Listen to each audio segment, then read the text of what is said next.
तो नमस्कार दोस्तों, बहुत बहुत स्वागत है आपका हमारी पॉलिटी की सीरीज़ में। जहां दोस्तों हमने फंडामेंटल राइट्स से रिलेटेड जितने भी टॉपिक थे वो सारे कवर कर लिए अपनी पिछली वीडियोस में। तो मैं रिक्वेस्ट करूंगा दोस्तों आपसे कि प्लीज़ उन वीडियोस को बहुत तसल्ली से देखें, बहुत ध्यान से देखें। बिकॉज देखिए, अगर हम एग्जाम्स की बात करें तो पॉलिटी में फंडामेंटल राइट्स और directive principles of state policy, ये दो ऐसे टॉपिक हैं जो बहुत ज़्यादा पूछे जाते हैं और बहुत इंपॉर्टेंट है एग्जाम के पॉइंट ऑफ व्यू से। आज का जो टॉपिक है वो है fundamental duties of citizens of India. देखिए, जब हमारा संविधान बना तब फंडामेंटल ड्यूटीज़ नाम की कोई चीज़ नहीं थी। ये वो ड्यूटीज़ होती हैं कि जो भी सिटीजन्स भारत के हैं, जो भारत के नागरिक हैं, उनका संविधान या अपने देश की तरफ भी कुछ दायित्व बनता है।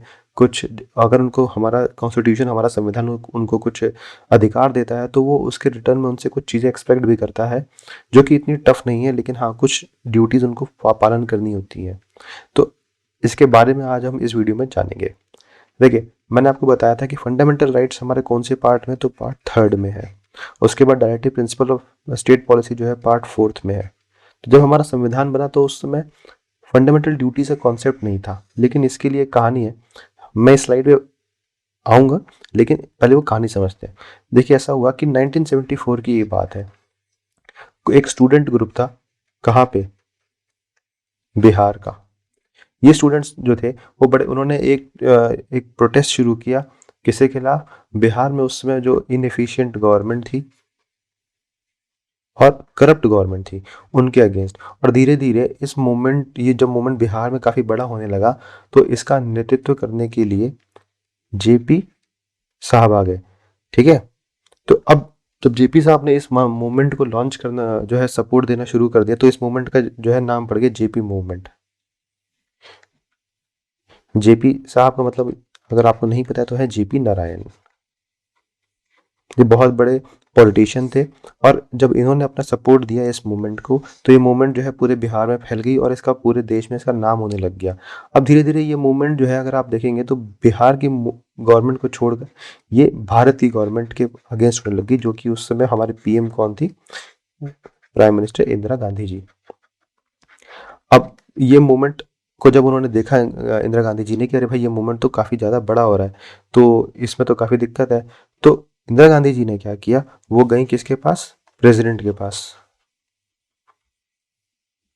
उस समय भारत के प्रेसिडेंट थे फखरुद्दीन अली अहमद जी। उनको बोला कि भाई देखिए, ये जो मूवमेंट चल रहा है ना, ये भारत की सिक्योरिटी के अगेंस्ट है और डेमोक्रेसी के अगेंस्ट है। तो प्लीज़ एक काम करिए, आप इमरजेंसी लगा दीजिए। और इनके इनके कहने पे प्रेसिडेंट साहब ने इमरजेंसी डिक्लेयर कर दी, जो कि इमरजेंसी डिक्लेयर हुई 5 जून 1975 से लेकर 21 मार्च 1977 तक। तो मतलब 18 महीने की ये इमरजेंसी भारत में रही, और जिसे हम लोग बहुत अच्छे से जानते हैं। ठीक है, इसके बारे में हम आगे भी पढ़ेंगे, लेकिन हमें ये मालूम होना चाहिए। इसी बीच में उस समय एचआर गोखले नाम के जो है भारत के एक लॉ मिनिस्टर थे। उन्होंने कहा कि भाई, हमारे सिटीजन्स जो है ना, उनके पास राइट्स तो हैं। ठीक है, उनके पास क्या है? राइट्स तो हैं, लेकिन उनकी कुछ ड्यूटीज़ ही बनती हैं, उनके कुछ दायित्व बनते हैं भारत के संविधान की तरफ, जो अब तक कहीं मेंशन्ड नहीं है। तो इस बात को जो है इंदिरा गांधी जी ने भी सपोर्ट किया कि हाँ, ये ड्यूटीज़ तो होनी चाहिए, राइट्स तो हैं, लेकिन ये ड्यूटीज़ भी होनी चाहिए। इसीलिए उन्होंने उन्होंने एक कमेटी का गठन किया। वो कमेटी का नाम था सरदार स्वरण सिंह कमेटी, जिसका जिक्र मैंने आपको आने वाली वीडियोज़ में इस स्लाइड्स में किया हुआ है। तो कमेटी का नाम क्या था? यहाँ मैं आपको लिख देता हूँ, स्वरण सिंह कमेटी। और इनको इनको ये मैंडेट दिया गया कि कृपया आप जो है फंडामेंटल ड्यूटीज़ के बारे में रिसर्च करिए, और उसकी ऐसी कौन सी ड्यूटीज़ हैं जो हम कॉन्स्टिट्यूशन में ऐड कर सकते हैं, उस पर लेकर आइए। ठीक है, तो ये था बैकग्राउंड। तो एचआर गोखले साहब ने ये बात कही क्यों थी? क्योंकि उन्होंने ये स्टूडेंट्स के प्रोटेस्ट को देखा था, और उसमें भारत में इमरजेंसी लागू थी, तो उसमें उन्होंने ये बात कही। अब चलते हैं अपनी पिछली वीडियो पे, पिछली स्लाइड पे, माफ कीजिएगा। तो पार्ट 4A, जब सरदार स्वरण सिंह कमेटी बनकर आई तो उन्होंने कुछ रिकमेंडेशंस दी। ठीक है, देखिए 1976 में कांग्रेस पार्टी ने इस कमेटी का गठन किया, सरदार सरन सिंह कमेटी का। और उन्होंने कहा कि भाई, आप रिकमेंडेशंस करिए फंडामेंटल ड्यूटीज से रिलेटेड। क्यों? क्योंकि जिस समय इमरजेंसी लागू थी उस समय कांग्रेस की गवर्नमेंट को ये लगा कि जो सिटीजन्स हैं, जो प्रोटेस्ट कर रहे हैं, उनका भारत की तरफ भी कुछ दायित्व बनता है। ठीक है, तो भाई, जो इनको दायित्व मिला था सरदार स्वरण सिंह कमेटी को, उन्होंने अपना काम भी पूरा किया। उन्होंने कुछ अपने कुछ ऐसे फंडामेंटल ड्यूटीज सजेस्ट की जो कि नंबर में आप देखेंगे तो 8 थी। इस 8 में से 5 तो गवर्नमेंट ने एक्सेप्ट कर ली, लेकिन जो 3 थी वो रिजेक्ट कर दी। वो 3 कौन सी थी कि पार्लियामेंट में impose may provide for imposition of penalty punishment for any non compliance with a refusal to observe the duty। तो इस कमेटी ने ये बात भी कही कि अगर कोई व्यक्ति इन ड्यूटीज को करने से मना करता है तो उसके ऊपर पार्लियामेंट चाहे तो पेनल्टी या पनिशमेंट दे सकती है उसे। तो गवर्नमेंट ने इसको नहीं माना। उसके बाद no law imposing such penalty punishment shall be called in question in any court on the ground of infringement of any fundamental right। तो ऐसा कहने का मतलब ये है कि अगर किसी व्यक्ति ने, अगर मान लीजिए उसने फंडामेंटल ड्यूटी नहीं निभाई और उसके ऊपर पनिशमेंट लगती है, ठीक है, तो इस पनिशमेंट को कोई भी व्यक्ति फंडामेंटल राइट्स के वोलेशन का हवाला देकर किसी कोर्ट में नहीं जा सकता। ठीक है, जैसे मैं आपको एक एग्जांपल समझा दूं कि उन्होंने कहने की कोशिश की थी। मान लीजिए मैंने अपनी फंडामेंटल राइट, मैंने कोई भी अपनी एक ड्यूटी जो मुझे कही गई वो मैंने नहीं फॉलो की, तो मेरे पे एक पनिशमेंट आई कि मैं अपने घर में कैद हो जाऊंगा। ठीक है, लेकिन मेरा फंडामेंटल राइट मुझे ये कहता है कि भाई मैं तो भारत में कहीं भी घूम सकता हूँ। ठीक है, तो ये भाई साहब ये कह रहे थे कि नहीं, क्योंकि आपने अपनी ड्यूटी नहीं निभाई तो आपका फंडामेंटल राइट भी आपसे छीना जा सकता है। तो लेकिन गवर्नमेंट ने इस बात को भी नहीं माना। उन्होंने कहा कि नहीं नहीं, ये गलत हो जाएगा। इसके अलावा सरदार साहब ने एक बात और कही कि भाई जो टैक्सेस है ना, उनकी पेमेंट भी एक फंडामेंटल ड्यूटी होनी चाहिए। तो गवर्नमेंट ने कहा नहीं, हम इसको भी नहीं मानेंगे। तो इसका मतलब 8 उन्होंने सजेस्ट की, 5 मान ली गई, 3 नहीं मानी गई।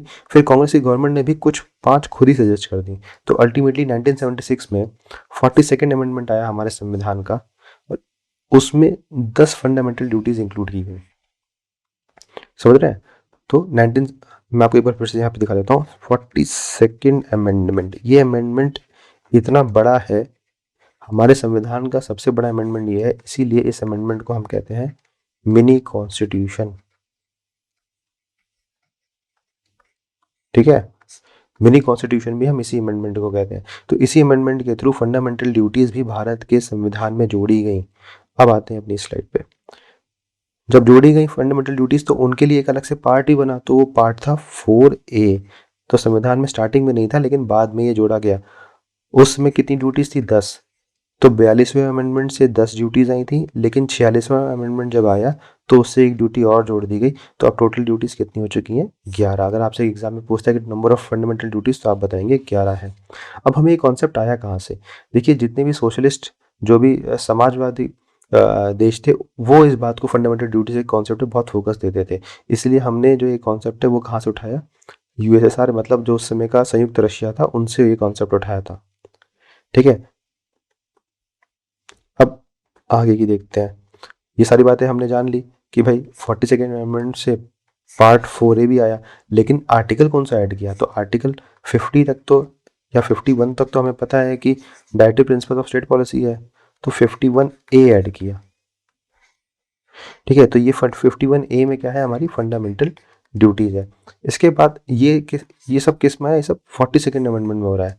86th कॉन्स्टिट्यूशनल अमेंडमेंट हुई 2002 में। उसने 11वीं फंडामेंटल ड्यूटी जो ऐड की थी वो ये थी कि to provide opportunities for education to his children, child और ward between the age of 6 to 14 years. मतलब एक ड्यूटी ये थी कि भाई जो भी व्यक्ति है उसका ये दायित्व बनता है कि अपने बच्चे को, ठीक है, वो 6 से लेकर 14 साल के बीच में उसको एजुकेशन प्रोवाइड कराएगा।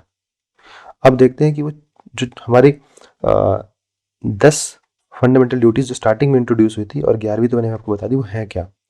सबसे पहले, to abide by the constitution and respect its ideas and institutions, national flags and anthem. इसका मतलब यह है कि भाई हर आदमी का ये दायित्व बनता है कि वो संविधान में लिखी हर बात को फॉलो करेगा, उसके जो आइडियाज़ हैं, जो वो कहना चाहता है उस चीज़ को समझेगा, और भारत के जो नेशनल फ्लैग और नेशनल एंथम उसकी रिस्पेक्ट करेगा। ठीक है, to cherish and follow the noble ideas inspired by the that inspired the national struggle for freedom. मतलब जिस आइडिया को लेकर हमारे फ्रीडम फाइटर्स, जो है वीर भारत की आज़ादी के लिए लड़े, उस आइडिया को हमें अपने दिमाग में रखना है और उसको फॉलो करना है। ठीक है, ये नहीं कि हम छोटे छोटे डिफरेंसेस पे आपस में लड़े। नहीं, उन्होंने कहा कि संयुक्त भारत होना चाहिए, यूनाइटेड इंडिया होना चाहिए, तो हमें उसको फॉलो करना है। वही बात आगे भी कही गई है, to uphold and protect this sovereignty, unity and integrity of India. इसका मतलब यह है कि भारत की अखंडता और जो है उसकी इंटीग्रिटी को आपको मेंटेन करना है। ऐसा नहीं कि आप भारत में रहकर भारत के अगेंस्ट ही बात कर रहे हैं। ठीक है। To defend the country and render national service when called so, मतलब ये है कि अगर मान लीजिए आपके देश को आपकी आवश्यकता पड़ती है कि भाई कभी वॉर की सिचुएशन आ गई जहाँ पे गवर्नमेंट कहती है कि जो सिटीजन्स हैं उनको भी लड़ने जाना होगा, तो ये आपका दायित्व बनता है कि आप उसमें पूरा सहयोग करेंगे। To promote harmony and spirit of brotherhood among all people of India, linguistic and regional और सेक्शनल डाइवर्सिटीज टू रिनाउंस। देखिए इस वाले में कहा गया है कि भाई आपको भाईचारा बनाना है, चाहे कोई कोई कई लोग हैं जैसे, क्योंकि भारत में इतनी सारी भाषाएं बोली जाती हैं, तो अगर भाषा के आधार पे भी कोई डिफरेंस है या रीजन के आधार पे भी कोई डिफरेंस है, ठीक है, तो उन सब के ऊपर उठ के आपको जो अपना भाईचारा निभाना है। और इसके अलावा अगर ऐसी कोई भी प्रथा है जो महिलाओं के अगेंस्ट है, जो महिलाओं के हित की बात नहीं करती, तो उसको आपको मना करना है। ये फंडामेंटल ड्यूटी है।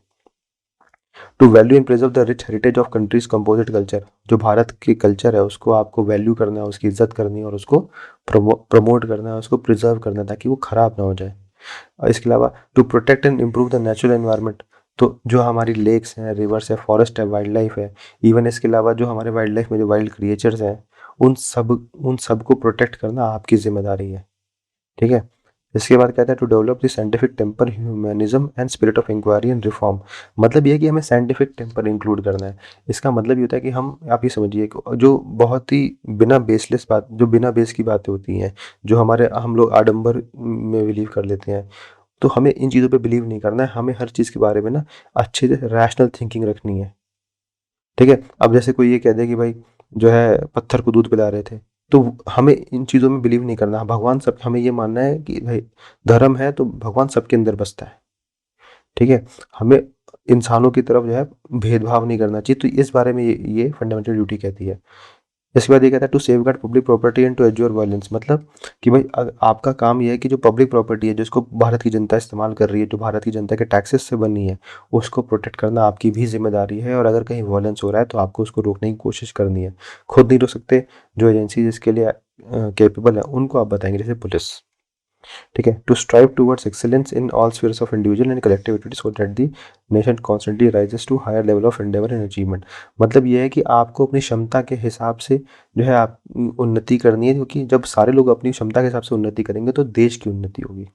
ठीक है। तो ये जो 10 फंडामेंटल ड्यूटीज थी ना, ये कैसे आई? ये आई थी 42nd अमेंडमेंट से, 1976 में। एक ये जो आखिरी थी, ये आई थी आपकी 86th अमेंडमेंट से 2002 में। क्या कहती है? To provide opportunities for education to his children और वॉट बिटवीन द एज 6 से 14, मतलब कि ये हर आदमी का दायित्व बनता है कि वो अपने बच्चे को, ठीक है, 6 से 14 साल के बीच में उसको एजुकेशन प्रोवाइड कराए। ठीक है। अच्छा, अब एक सवाल, क्या अगर कोई व्यक्ति इन फंडामेंटल राइट्स को नहीं, फंडामेंटल ड्यूटीज को फॉलो नहीं करता तो क्या उसको जेल हो सकती है? देखिए डायरेक्टली तो ये इन्फोर्सिबल नहीं है। ठीक है। अगर मान लीजिए, क्योंकि हम जानते हैं काफ़ी लोग आज की डेट में, ठीक है, जो कुछ ना कुछ भारत के अगेंस्ट ही बोलते रहते हैं जबकि वो भारत के सिटीजन है, तो क्या उनको अरेस्ट हो जाते? नहीं। लेकिन कुछ स्पेसिफिक केसेस में अगर वो किसी चीज़, एक स्पेसिफिक चीज़ की बेइज्जती करते हैं या कुछ बोलते हैं, तो उसके हिसाब से अलग से लॉज बने हुए हैं। हमें ये पता है कि अगर कोई महिला की बेइज्जती करता है तो उसके लिए एक लॉ बने पड़े हैं, तो उसमें वो अरेस्ट हो सकता है। या फिर अगर हमें ये पता है कि अगर वाइल्ड लाइफ प्रोटेक्शन की बात करें तो वाइल्ड लाइफ प्रोटेक्शन एक्ट है 1972 का। तो ऐसा नहीं है कि फंडामेंटल ड्यूटीज़ जो हैं वो एकदम ही छूटी पड़ी हैं। लेकिन हाँ, अगर डायरेक्ट, अगर इस तरीके से अगर हमसे कोई पूछे कि क्या अगर कोई व्यक्ति इसको फॉलो नहीं करता तो क्या उसको जेल हो सकती है, तो नहीं, उसको ऐसे जेल नहीं हो सकती। ये कोर्ट में एनफोर्सेबल नहीं है। पार्लियामेंट चाहे तो फ्यूचर में कभी चाहे तो इनको इन्फोर्स करने के लिए लॉ ला सकती है। वो ये कहते हैं कि भाई आपको ये काम करना है, अदरवाइज आपको 5 साल की सज़ा, 10 साल की सज़ा हो जाएगी। लेकिन अभी इस समय ऐसा कोई कंडीशन नहीं है, हमें ये ध्यान रखना है। तो अगर हम बात करें कि fundamental rights, directive principle of state policy और फंडामेंटल ड्यूटीज़, इसमें जो है कोर्ट में इन्फोर्सेबल कौन सा है? तो फंडामेंटल राइट्स है, बाकी ये दोनों नहीं है। ठीक है। ये हमें याद रखना है। अब इसकी सिग्निफिकेंस क्या है? क्यों ज़रूरी है फंडामेंटल ड्यूटीज़ हमारे संविधान में और एक ऐसे सिटीजन हमारे जीवन में? क्यों? क्योंकि देखिए ये हमें याद दिलाता है कि अगर हमारे संविधान ने हमें कुछ दायित्व, कुछ राइट्स दिए हैं, ठीक है, जिनको हम एंजॉय कर रहे हैं, कुछ अधिकार दिए हैं, तो ये हमारी जिम्मेदारी बनती है ताकि हमारी कंट्री की तरफ, कि उन राइट्स को एंजॉय करते हुए हमारी कुछ ड्यूटीज़ भी होंगी जो हम अपनी कंट्री की तरफ, अपने समाज की तरफ या अपने साथ के जो सिटीजन हैं उनकी तरफ हमें पूरी करनी है। इसके अलावा ये एज अ वार्निंग भी सर्व करता है किन के अगेंस्ट? जो लोग भारत के बारे में उल्टा सोचते हैं और जो ऐसी एक्टिविटीज़ करते हैं जो कि एंटी नेशनल है या फिर एंटी सोशल है। जैसे लोग, कई लोग होते हैं, आपने देखा होगा, पब्लिक प्रॉपर्टी, बसेस को जला देते हैं, रोड्स में गड्ढे कर देते हैं, नेशनल फ्लैग को जला रहे हैं। तो उनके लिए वार्निंग है कि भाई ये तो एक, ये फंडामेंटल ड्यूटीज़ का वायलेशन है। ठीक है? इसके अलावा आप, अगर कोई व्यक्ति है जिसको ये सोचना है कि भाई मैं अपने देश को किस तरीके से उसमें कंट्रीब्यूट कर सकता हूँ, तो उसको कहीं दूर जाने की ज़रूरत नहीं है। वो अपनी फंडामेंटल ड्यूटीज़ को अगर अच्छे से निभा लेगा ना, तो उसका काम हो जाएगा। क्यों? क्योंकि फंडामेंटल ड्यूटीज़ में आप जो भी काम करेंगे उसमें आपके देश की ही उन्नति है। तो ये इंस्पिरेशन भी काम करता है। ठीक है? इसके अलावा ये लॉ के एनफोर्समेंट के लिए भी काम करता है। क्यों? क्योंकि मान लीजिए अगर किसी कोर्ट में एक केस चल रहा है जहाँ पे एक एग्जांपल देख लेते हैं। ठीक है? इसको आपको उससे अच्छे से समझ में आ जाएगा। अगर कोई व्यक्ति है, ठीक है, अब उसने क्या किया, जाके हिरन का शिकार कर दिया।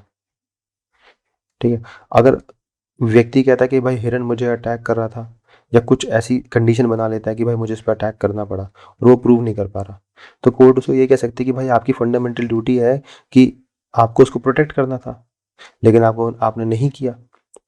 तो मेरा कहने का मतलब ये है, आपको ये समझाने की कोशिश कर रहा हूँ मैं यहाँ पे, कि अगर कोर्ट को कोई डिसीजन लेना होगा तो उसमें फंडामेंटल ड्यूटीज उनको गाइड भी करती हैं। ठीक है? अब यहाँ पे लिखा है कि they are enforceable by law. Enforceable by law का मतलब यहाँ पे ये नहीं है कि अगर कोई व्यक्ति अपनी ड्यूटीज़ का पालन नहीं करता तो उसको जेल हो जाएगी, नहीं। इसका मतलब ये है कि पार्लियामेंट चाहे तो अगर कोई उस कंडीशन में कोई पनिशमेंट दे सकती है, अगर वो उसके लिए लॉ बना दे तो। लेकिन अभी इस समय ऐसा कोई लॉ नहीं है। इसके अलावा इसका फ़ायदा क्या है कि ये डेमोक्रेसी को जो है बहुत ताकतवर बनाता है। कैसे बनाता है? भाई आपको राइट्स मिल रहे हैं, आपको उसके साथ ड्यूटीज़ भी मिलेंगी। जब लोगों को अपने दायित्व भी पता होंगे और अपने अधिकार भी पता होंगे, तो उससे होता पता है क्या है कि जो सिटीजन है वो रिस्पॉन्सिबल बनते हैं, और रिस्पॉन्सिबल सिटीजन अच्छी सरकार चूज़ करेंगे तो डेमोक्रेसी अच्छे से चलेगी। ठीक है? तो ये है फंडामेंटल ड्यूटीज़ का कॉन्सेप्ट। इसमें जो इंपॉर्टेंट डेटा हमें याद करना है एग्जाम के हिसाब से, वो क्या है कि फंडामेंटल ड्यूटीज़ हमारे कॉन्स्टिट्यूशन में स्टार्टिंग से नहीं थी। उनको इंट्रोड्यूस किया गया कौन से अमेंडमेंट से? 42nd अमेंडमेंट से। ये इंपॉर्टेंट है। कितनी ड्यूटीज़ इंट्रोड्यूस हुई? 10 ड्यूटीज़ इंट्रोड्यूस हुई। ठीक है? 86th अमेंडमेंट से 11वीं ड्यूटी एक्सेप्ट जो है इंट्रोड्यूस हुई थी। तो टोटल इसमें कितनी है? 11 ड्यूटीज़ है हमारे पास। ठीक है? ये हमें मालूम होना चाहिए कौन सा पार्ट है। जब ये इंट्रोड्यूस हुई 10 ड्यूटीज़, तो उनके लिए एक नया पार्ट बनाया गया संविधान में, वो था पार्ट 4A। ठीक है? तो पार्ट 3 है हमारा फंडामेंटल राइट्स, पार्ट 4 है हमारा directive principle of state policy, और पार्ट 4A जो है वो हमारा फंडामेंटल ड्यूटीज से रिलेटेड है। ठीक है? और इसके अलावा अगर आप देखेंगे तो आर्टिकल कौन सा है फंडामेंटल ड्यूटीज के लिए? तो आर्टिकल है 51A। सिर्फ एक यही आर्टिकल है इस पार्ट में जिसमें हमारी सारी की सारी 11 फंडामेंटल ड्यूटीज मैंशनड है। ठीक है? तो ये हो गया रिवीजन। तो चलिए दोस्तों, इस वीडियो को करते हैं यहीं पे समापन। अब हम मिलेंगे अगली वीडियो में, जहाँ पे हम डिस्कस करेंगे भारत के महामहिम प्रेसिडेंट के बारे में। ठीक है? तो मिलते हैं अगली वीडियो में, तब तक के लिए धन्यवाद।